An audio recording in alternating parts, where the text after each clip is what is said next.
Le Brexit aura donc bien lieu. 52% des électeurs britanniques ont voté oui à la sortie du Royaume-Uni de l'Union européenne. La réaction des marchés est pour l'heure brutale. À l'heure où nous parlons, le CAC 40 cède plus de 8%. Alors nous allons nous intéresser bien évidemment aux conséquences économiques et financières de ce Brexit avec nos deux invités. François-Xavier Chauchat, bonjour. Bonjour Vincent. Alors vous êtes économiste et membre du comité d'investissement de Dorval Asset Management, François-Xavier. Et puis nous avons avec nous Pierre Sabatier, que nous connaissons bien sur Sikavan9, qui est le président du cabinet d'analyse économique PrimeView. Bonjour, alors, messieurs, avant d'essayer d'établir des scénarios pour les marchés financiers, une première question plutôt d'ordre économique. Quelle sera l'incidence de ce Brexit sur l'économie du Royaume-Uni? François-Xavier. D'abord, on n'en sait rien. C'est la première chose, parce qu'il y a toute une série de prévisions qui ont été faites par les instituts, des gens qui ont des modèles bien plus sophistiqués que les miens, qui vous disent c'est moins 3, moins 10 sur l'économie. Tout est possible. Ce qui est quasiment acquis, c'est qu'il y aura une baisse de l'investissement. Le niveau d'incertitude est trop grand et donc probablement un ralentissement assez significatif de l'économie britannique à laquelle la Banque d'Angleterre devra répondre, sans doute dans les jours qui viennent. On va pouvoir mesurer l'ampleur des dégâts à travers les enquêtes auprès des entreprises qui vont être diffusées dans les prochains mois, les chiffres de consommation, d'investissement. Mais oui, ça fait partie, dans les grandes incertitudes du jour, ça fait partie des quasi-certitudes, c'est un ralentissement britannique d'ampleur inconnue. Alors, un ralentissement, on est dans le brouillard, on est dans le fog, donc nous dit François-Xavier, vous êtes d'accord Pierre? Oui, il est sûr que là, on navigue pour le coup dans des eaux troubles. Après, derrière, il faut que lorsqu'on parle de croissance, on s'interroge sur quoi, in fine? On s'interroge d'abord sur les dépenses des ménages, qui pèsent à peu près 60% de la richesse créée dans tous les pays riches, un peu plus aux États-Unis.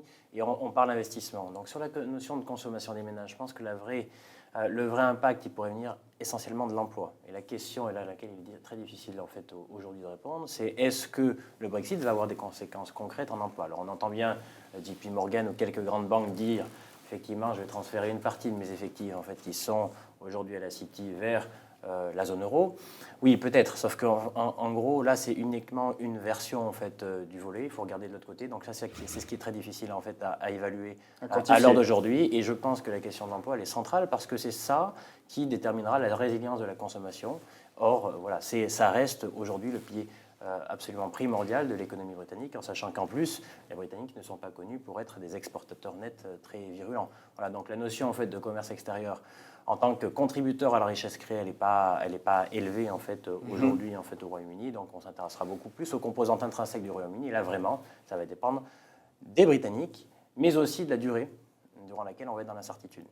Parce qu'il faut avoir en tête que votre comportement, si, in fine, dans une dizaine de jours ou une quinzaine de jours, on y voit plus clair parce que les banques centrales ont pris position et ont fait finalement diminuer un petit peu la prime de risque politique qui joue un peu le rôle de plafond sur l'ensemble de l'Europe actuellement. Si ça ne dure pas trop longtemps, on peut estimer que la consommation des ménages ne sera que peu impactée, ce qui fait qu'on aurait un ralentissement finalement qui ne serait pas loin d'être un ralentissement conjoncturel. Mais on est dans la conjecture, là, en l'occurrence. Et il faut tout de même s'interroger malgré tout, malgré le fait qu'on soit dans un univers un peu brumeux, sur l'incidence que pourrait avoir ce Brexit sur l'économie européenne. Et alors vous mentionnez le fait, Pierre, que finalement le Royaume-Uni est une économie plutôt centrée sur elle-même. François-Xavier, vous nous avez apporté un graphique qui est assez intéressant, c'est le commerce intra-Union européenne, et on voit tout de même que la part du Royaume-Uni n'est pas négligeable. Oui, 10%. Oui, c'est ça. Mais c'est pas, si vous voulez, toute la difficulté pour les économistes et les observateurs, c'est que le Brexit, c'est un espèce de Lehman Brothers politique. Mais ce n'est pas un choc immédiat évident pour l'économie et pour la monnaie. Donc ce n'est pas la crise de la zone euro, ce n'est pas une banque qui fait banqueroute, ce n'est pas un choc économique externe, c'est un animal très étrange, très difficile à appréhender. Les effets directs sur l'Europe, c'est un ralentissement probable, on en a discuté, de l'économie britannique qui fait 10% du commerce intra-européen. Les effets indirects à suivre, à découvrir, ça va être les disruptions potentielles dans certains secteurs, le secteur de la finance, par exemple, mais d'autres secteurs. Vous vous souvenez peut-être que quand il y a eu cette histoire de Fukushima au Japon, eh bien, on s'est aperçu, à la surprise générale, que Peugeot ne pouvait plus livrer ses voitures parce qu'il leur manquait le petit bout de la chaîne. Donc on est dans une économie très globalisée et le Royaume-Uni est évidemment partie intégrante, y compris au niveau industriel, encore plus dans les services, et là je ne vous dis pas dans la finance, de tout un chaînage. Donc là, il y a des risques inquantifiables au jour d'aujourd'hui, mais qu'on va découvrir au fur et à mesure. Et c'est cette espèce de dynamo pan-européenne que reflète ce graphique, puisque depuis 3 ans, on est dans une phase d'accélération du commerce intra-européen où le Royaume-Uni a beaucoup contribué. Là, il y a un risque tout à fait réel pour ce que j'appellerais l'esprit animal européen et la prise de risque dans l'économie européenne. En sachant qu'on peut aussi s'interroger.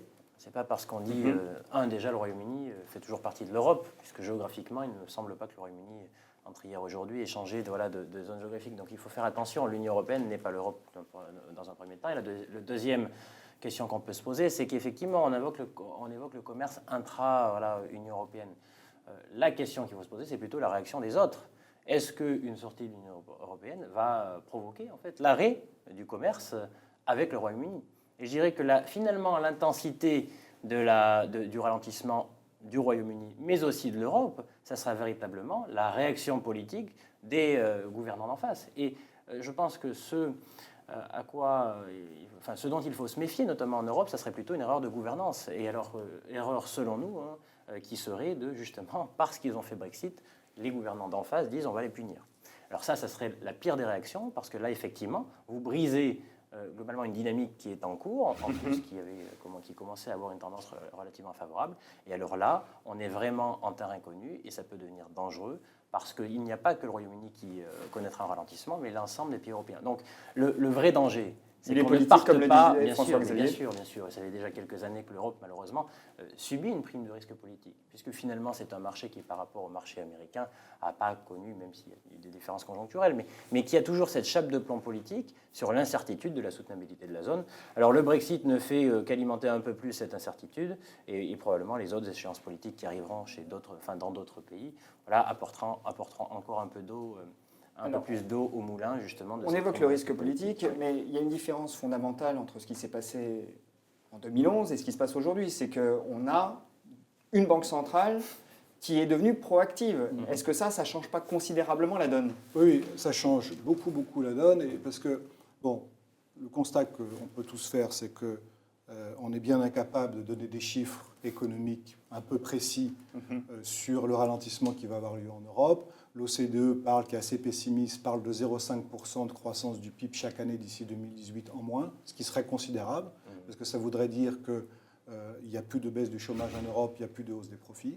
Donc c'est vraiment un changement fondamental. Peut-être qu'ils auront tort, je l'espère, mais j'en sais rien. En revanche, ce qui a changé par rapport à 2011, ce qui est très différent de 2011, c'est qu'il y a un contexte général qui, à mon avis, est bien meilleur déjà que ce que les Cassandres nous promettaient au début de l'année. Il n'y a pas d'écroulement de la Chine, le consommateur américain revient, et puis il y a une banque centrale européenne qui, cette fois, est prête. Non seulement elle est prête, mais elle ne fait que commencer à acheter des obligations d'entreprise depuis quelques jours, de relancer un nouveau prêt à long terme pour les banques à des conditions très favorables. Donc le soutien est là. Maintenant, la question, c'est toujours pareil. La Banque centrale européenne ne décide pas du niveau des taux longs en Italie et en Espagne, dans les pays périphériques, encore moins aussi en Pologne et dans d'autres pays comme l'Europe de l'Est très affectés. Et là, on verra ce que les investisseurs diront. Mais là, il y a un risque potentiel. Est-ce qu'il n'y a pas un risque aussi de contagion? Vous avez évoqué les pays périphériques. On a des échéances électorales très prochaines dans certains pays de cette zone périphérique. Est-ce que là, on ne va pas voir le fameux effet domino se mettre en place? Là encore, c'est de la conjecture. Donc, qu'est-ce qu'on peut constater, si ce n'est en fait que depuis un certain nombre d'années, effectivement, il y a une aversion profonde, je dirais, pour la construction européenne ou pour la manière dont, en tout cas, cette Union européenne là a été construite. C'est pas uniquement le Royaume-Uni, c'est à peu près tous les pays, et on voit ce mouvement un peu partout. Donc voilà, je dirais ça, c'est assez tendanciel, et à dire est-ce que des pays basculent ou pas, ça franchement, là, je ne suis pas venu avec ma boule de cristal et on ne pourra pas trancher sur cette chose-là. Maintenant, il faut quand même revenir sur la Banque centrale. Je suis totalement d'accord avec vous sur le fait que ça change tout, parce que ça évite l'arrêt cardiaque. Et aujourd'hui, on peut vraiment considérer qu'il n'y a pas de risque d'arrêt cardiaque à travers voilà, une augmentation des taux interbancaires qui fait voilà, que les banques, en fait, tout se fige et à un moment donné, voilà, donc on n'a pas de risque systémique. le bébé tombe avec le bébé part avec l'eau du bain. Par contre, je ne suis pas très inquiet non plus pour les taux des pays dits périphériques. Parce qu'il ne faut quand même pas oublier que ce que fait la Banque centrale à travers son quantitative easing. Quantitative easing d'ailleurs, qui n'est pas nécessaire en Europe. Il ne serait pas nécessaire en Europe, alors que c'est le cas au Japon, puisque finalement, in fine, les excédents courants européens et les déficits publics européens, voilà, et l'écart entre le taux d'épargne et le taux d'investissement est suffisant normalement pour financer les déficits publics. Peu importe. Le quantitative easing européen, voilà, qu'est-ce qu'il provoque? Il provoque chez des investisseurs institutionnels le fait que, et notamment qui traditionnellement avaient l'habitude d'acheter des obligations d'État, ou voire même des obligations corporate, d'ailleurs on pourrait penser en premier lieu aux assureurs, là qu'est-ce que ça provoque ce quantitative easing? Eh bien quand ce que vous achetez habituellement est préempté, il n'y en a plus, voilà, ou il y en a trop peu sur le marché pour servir tout le monde, eh bien, vous poussez les gens à faire quoi, ou les investisseurs à faire quoi? Eh bien à faire autre chose. Et c'est la raison pour laquelle, finalement, la Banque centrale européenne, elle nous permet effectivement d'éviter le risque financier et le risque d'arrêt cardiaque à travers un risque systémique de blocage immédiat. Mais voilà, la contrepartie, c'est que si on n'est pas capable en fait, de faire des réformes pour entretenir ou créer une trajectoire plus favorable et plus positive en Europe, in fine, ça crée les conditions d'une bulle, d'une allocation de l'épargne qui n'est pas optimale et de niveaux de valorisation qui sont très éloignés avec ce que voudraient bien nous laisser croire en fait, les fondamentaux, notamment sur les marchés actions, sur le marché corporate un peu risqué. Vous n'êtes pas du tout d'accord? Non, je ne suis pas du tout d'accord avec cette analyse parce que, en fait, d'abord, l'action de la Banque centrale européenne est très efficace. Elle était absolument nécessaire en Europe. Pour faire baisser les taux, c'est vrai. Parce qu'il fallait absolument résoudre le problème de la fragmentation, qui est un problème que ni le Japon, ni le Royaume-Uni, en tout cas pour l'instant, parce que l'Écosse, ça peut arriver, mais ni les États-Unis n'avaient à affronter. Donc le quantitative easing européen a été la réponse qu'il fallait pour réduire les risques de fragmentation. Et on le voit concrètement aujourd'hui. Les taux auxquels les banques prêtent en Italie, en Espagne et en France sont à peu près équivalents, alors qu'ils étaient très différents il y a 3 ans. Alors, en termes de valorisation aussi, il n'y a pas eu du tout de bulle liée au quantitative easing, contrairement au consensus d'il y a 1 an et demi quand le quantitative easing a été introduit. Tout le monde disait c'est bon pour la bourse, mais ça ne fera rien à l'économie. La réalité est exactement inverse.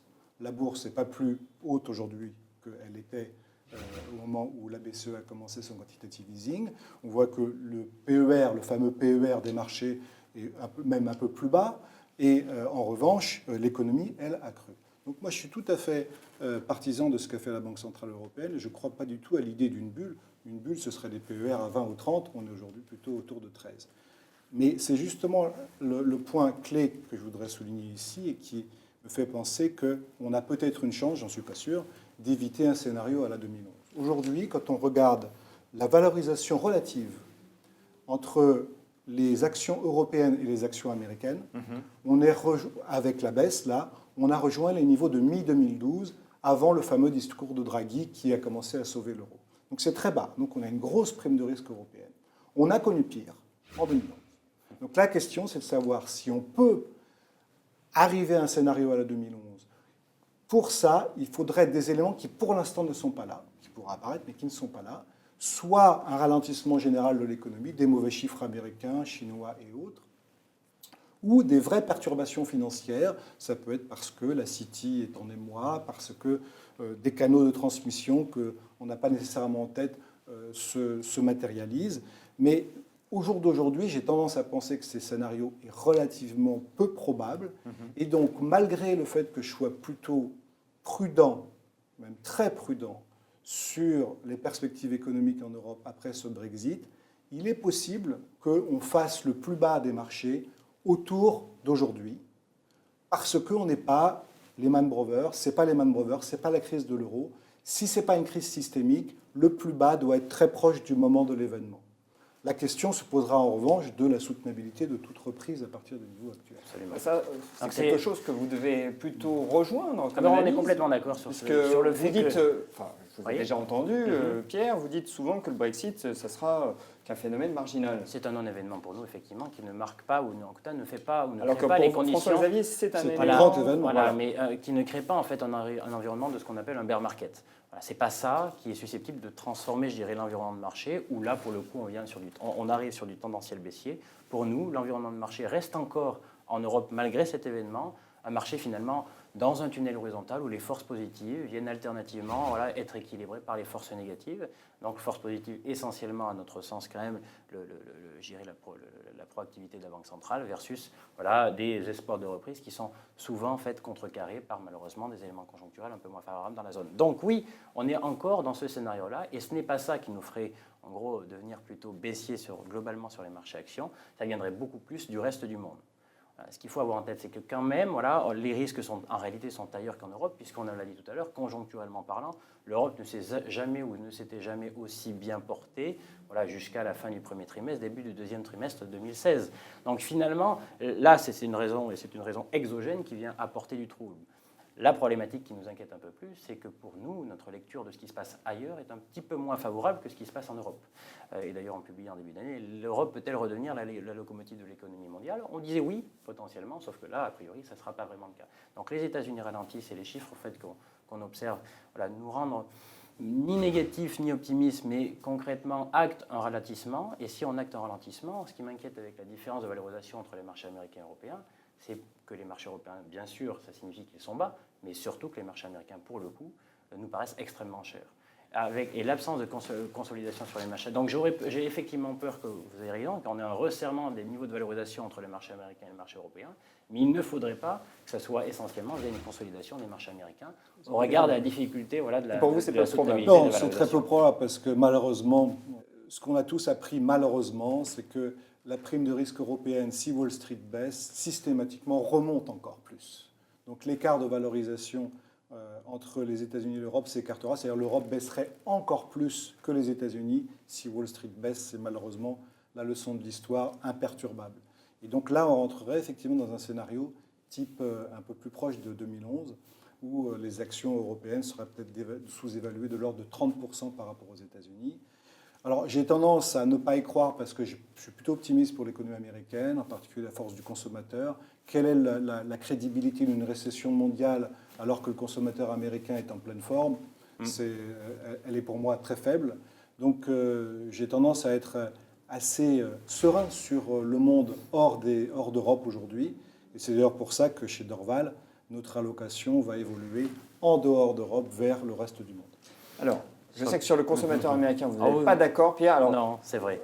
Alors, en un très, mot, très simplement, succinctement, une bonne parce que partie. c'est pas le sujet, mais Effectivement, mais la première économie mondiale a quand même été portée depuis un certain nombre d'années, effectivement, par le consommateur américain. Il ne faut pas oublier quand même qu'au cours des derniers trimestres, cette consommation elle a été aussi portée par du crédit, de la distribution de crédit, qui atteint des niveaux aujourd'hui en glissement annuel qui paraissent assez difficilement soutenables sur ces niveaux actuels. D'ailleurs, on constate déjà une augmentation des défauts sur les crédits auto ou les crédits, ou en tout cas des retards de paiement sur les crédits auto ou les crédits associés aux cartes de crédit, par exemple. Donc ce genre de choses fait qu'effectivement, il n'y a pas de risque d'effondrement, ce n'est pas du tout la question, mais on voit quand même, en tout cas selon nous, c'est notre lecture des choses, que la consommation ou la résilience de la consommation américaine aura plutôt tendance à diminuer qu'à accélérer. Et donc retrouver des niveaux de croissance au-delà de 2%, en tout cas pour 2016, nous paraîtrait assez surprenant en fait, pour cette année.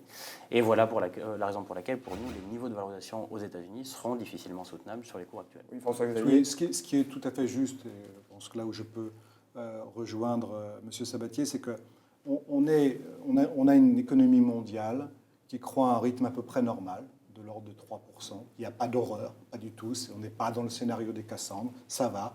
Il y a du business pour tout le monde. L'emploi monte un peu près partout.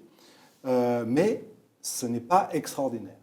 Ça veut dire qu'un choc type Brexit, s'il se matérialise, et je dis bien si il se matérialise par un ralentissement économique sensible en Europe, peut faire baisser le niveau de la croissance mondiale en dessous de 3. À ce moment-là, il y a des forces déflationnistes qui reviennent assez rapidement. Et il suffit que, effectivement, même les États-Unis ralentissent un tout petit peu, même si ce n'y a pas de drame, pour qu'on se repose la question de la réponse des banques centrales, que les taux longs s'écroulent.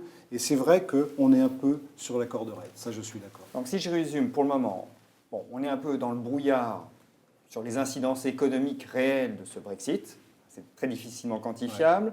On sait qu'il y a un risque politique, puisque là, c'est entre les mains des hommes politiques et on sait que ce n'est pas toujours la meilleure chose pour les affaires du monde. C'est la mauvaise nouvelle. Je vous laisserai leur expliquer. Voilà.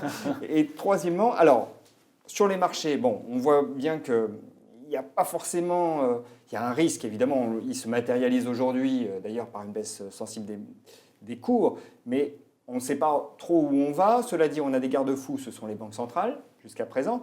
Mais est-ce qu'il n'y a pas un risque qu'on n'a pas évoqué? C'est celui, tout simplement, du trait qui biffe les positions européennes dans les comptes des investisseurs internationaux. On est sur des marchés où les flux font la loi, très souvent. Oui, mais ça, c'est ce qu'on appelle la prime de risque. Elle est mesurée Tout à fait, par voilà. la prime de risque. Et les flux, alors, les flux vers l'Europe, je peux vous dire que depuis le début de l'année, il n'y en a pas eu beaucoup. Voilà. Et ça se traduit par la prime de risque. Donc on peut mesurer cette désaffection par les écarts de valorisation qui sont tout à fait sensibles. Je parlais tout à l'heure de l'écart de valorisation qui est revenu au niveau où il était juste avant que le discours de Draghi intervienne mi-2012. Donc on a une prime de risque tout à fait sensible. Pour les Asiatiques, pour les Américains, on retrouve cette idée que l'Europe est probablement pas un univers très investissable, en tout cas la partie la plus sensible aux évolutions politiques, que ce soit le système bancaire, les secteurs administrés en bourse, et puis bien sûr les cycliques très européennes.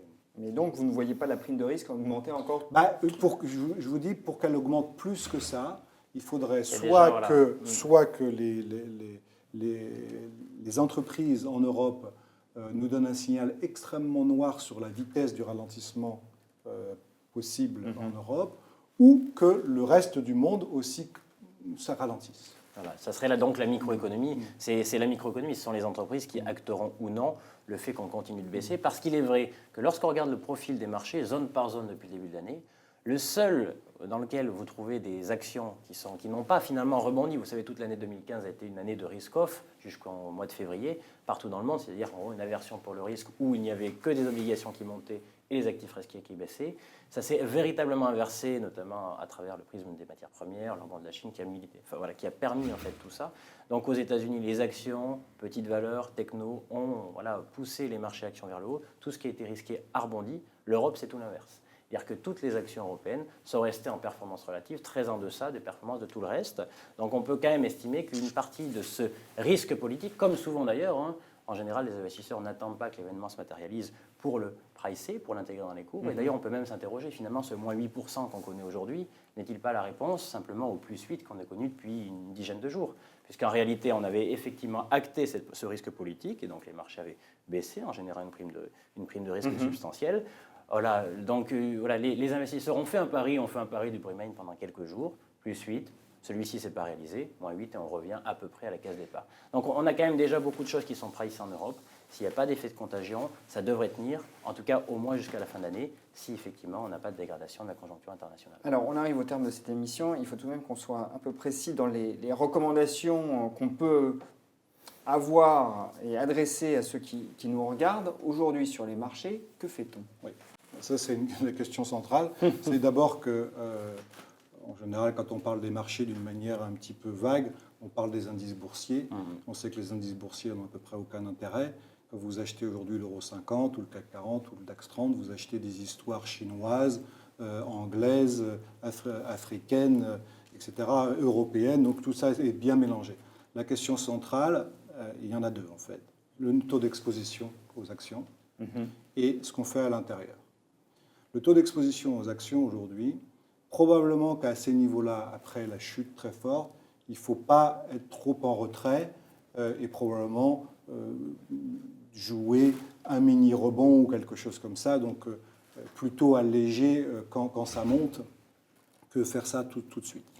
Ensuite, la question centrale, beaucoup plus importante, c'est le changement de leadership sur le marché. Le leadership, depuis 3 ans, ce sont les sociétés les plus exposées au cycle européen. C'est pour ça que des maisons, comme la mienne, il se trouve, mais d'autres aussi, ont fait de si belles performances en s'exposant aux sociétés européennes qui ont surfé sur le retour de la consommation et de l'investissement en Europe. Ces sociétés sont beaucoup plus à risque aujourd'hui. Inversement, celles qui ont énormément sous-performé, il y a un chart là-dessus que je vous ai donné, peut-être que vous pouvez le passer. Oui, ce sont les sociétés exposées aux émergents. Voilà, les exposés européennes, américaines, asiatiques, toutes les sociétés de l'OCDE, des pays développés, qui sont les plus exposées aux pays émergents et qui ont massivement sous-performé pour des raisons évidentes depuis 3 ans, depuis 2012, parce que, elles étaient exposées à une histoire qui commençait à patiner, ralentissement chinois, baisse des matières premières, récession en Russie, récession au Brésil, etc. Et 2, parce que bien sûr, elles bénéficiaient moins de la reprise européenne. Aujourd'hui, les choses sont en train de s'inverser, et alors que chez Dorval, on revenait sélectivement sur ces sociétés depuis le début de l'année, là, on va augmenter notre exposition parce que le rapport Rand-Morris devient bien plus intéressant sur cette partie du marché que sur la partie beaucoup plus pan-européenne. Donc les sociétés qui sont exposées à la dynamique européenne ne feront plus le marché. C'est ça, c'est votre analyse. Vers le grand large, allons vers le grand large. Pierre, vous? Globalement, vous savez, nous, ça fait des années, on a toujours pensé que les taux ne pouvaient aller que dans une direction. En fait, c'était vers le bas. Donc, on a plutôt un prisme et on considère que les conditions sont là structurellement pour que les taux restent extrêmement bas pendant longtemps. Alors là, ils sont. Donc, qu'est-ce qu'on va jouer systématiquement? Chaque hausse de taux va être, en gros, l'opportunité pour re-rentrer sur ces marchés, parce que pour nous, chaque hausse de taux contient en elle-même un contenu suffisamment récessionniste pour qu'elle la ramène au plancher. Donc, on sera toujours, finalement, acheteur d'obligataires d'un point de vue opportuniste dès qu'on aura une hausse de taux. Ça, c'est le premier fondement. Après, derrière, mais ça ne fera pas beaucoup de performance. Ça fera un peu de performance, mais ça ne fera pas beaucoup de performance. Le reste de la performance pour nous, tant qu'on est dans un environnement de marché qu'on considère comme un wave market, c'est-à-dire un marché en forme de tôle ondulée dans lequel on reste, dans un tunnel dans lequel on reste, c'est pas grave. C'est pas parce qu'il n'est pas directionnel qu'on ne peut pas faire de performance. Ce qui l'emporte par rapport à ça, ce sont les dimensions tactiques, savoir rentrer et sortir. Donc effectivement, après, vous savez, historiquement, lorsqu'on découpe le marché sur très très très longue période, les environnements de wave market sont marqués par des segments de hausse et des segments de baisse qui tournent entre 8 et 10%, voilà, et durent en général quelques semaines. Là, aujourd'hui, on a à nouveau une baisse de 8%. On peut effectivement commencer à reconstituer des positions sur les marchés européens, mais tout en sachant que ces positions qu'on reconstitue ne sont pas pour profiter d'un marché directionnellement haussier, mais c'est un rebond tactique qu'il faut jouer. Et au-delà de 7-8%, il devient raisonnable en fait, de prendre ses bénéfices. Et donc c'est le rythme qui l'emporte. On peut toujours générer de la performance à travers ça, mais c'est le rythme qui l'emporte sur, je dirais, le côté directionnel haussier ou thématique selon nous. Donc du tactique d'un côté et du thématique de l'autre. Du thématique de l'autre. Messieurs, merci. Merci. Merci.